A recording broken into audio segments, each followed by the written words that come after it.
दोस्तों, हम आपके लिए सनातन धर्म से जुड़ी नई जानकारी लेकर आते हैं। अतः आपसे निवेदन है कि हमारे चैनल को सब्सक्राइब जरूर करें ताकि हम और आप अपने आने वाली पीढ़ी को हमारे धर्मों से अवगत करते रहे। दोस्तों, ये आपके लिए बिल्कुल फ्री है, लेकिन हमें बहुत खुशी मिलती है आपके लाइक और सब्सक्राइब से। चलिए वीडियो शुरू करते हैं। दोस्तों, क्या आप जानते हैं कि माता सीता भगवान श्री राम को किस नाम से बुलाती थी और इसके पीछे क्या कारण था? चलिए दोस्तों, आज हम आपको इस वीडियो में संपूर्ण जानकारी देंगे, अतः वीडियो को अंत तक जरूर देखना। चलिए शुरू करते हैं। मार्गशीर्ष शुक्ल पक्ष की पंचमी तिथि को भगवान श्री राम और माता सीता का विवाह हुआ था, इसलिए इस तिथि को विवाह पंचमी के नाम से जाना जाता है। राम विवाह का जो प्रसंग तुलसीदास जी ने रामचरितमानस में वर्णित किया है, उससे ज्ञात होता है कि भगवान श्री राम और सीता जी विवाह से पहले जनकपुर के पुष्प वाटिका में मिल चुके थे। जनकपुर वर्तमान में नेपाल में स्थित है। भगवान श्री राम गुरु वशिष्ठ की आज्ञा से पूजा हेतु वाटिका से फूल लाने गए थे।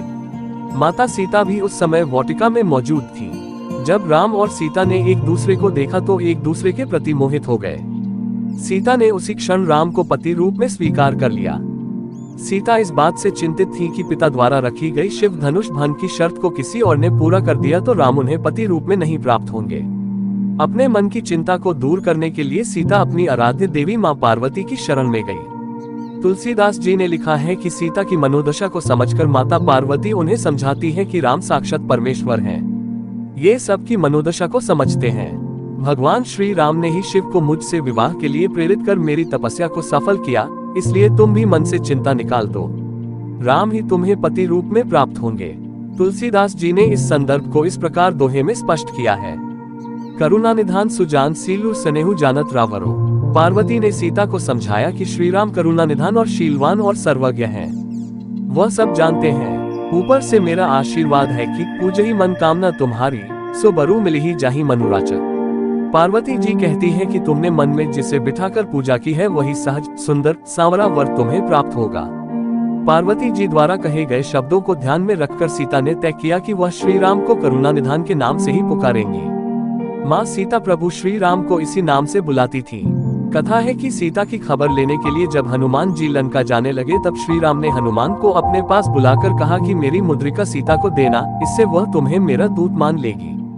तब हनुमान ने शंका जताई कि अगर इससे भी न मानी सीता माता तो क्या करूं? इस पर श्री राम ने हनुमान जी से कहा कि सीता मुझे करुणा निधान के नाम से बुलाती है, ये बात सिर्फ मुझे मालूम है। ये बात तुम सीता को कहना कि आपके करुणा निधान ने यह मुद्रिका दी है, तो सीता पूर्ण विश्वास कर लेगी और तुम्हें मेरा दूत मान लेगी। अतः जब सीता माता हनुमान से कहती है कि मैं कैसे आप पर भरोसा करूं कि आप राम के दूत हो, तब हनुमान कहते हैं कि राम दूत में मात जान की, सकल शपथ करुणा निदान की। तभी माता सीता को पूर्ण विश्वास हो जाता है कि यह राम के दूत है, क्योंकि भगवान राम को इस नाम से केवल में ही बुलाती हूँ। भगवान राम करुणा के सागर हैं।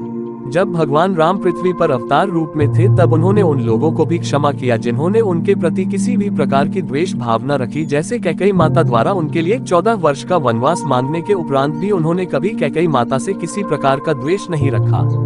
वह हमेशा ही माता कैकेयी को सभी माताओं में सबसे अधिक प्रेम करते रहे और सबसे पहले वे उन्हीं के चरण स्पर्श किया करते थे। इसी प्रकार भगवान राम ने दासी मंथरा को भी क्षमा कर दिया, जबकि दासी मंथरा ने ही माता कैकेयी के हृदय में नफरत का बीज बोया था। और अंत में प्रभु राम ने मंथरा का भी उद्धार किया।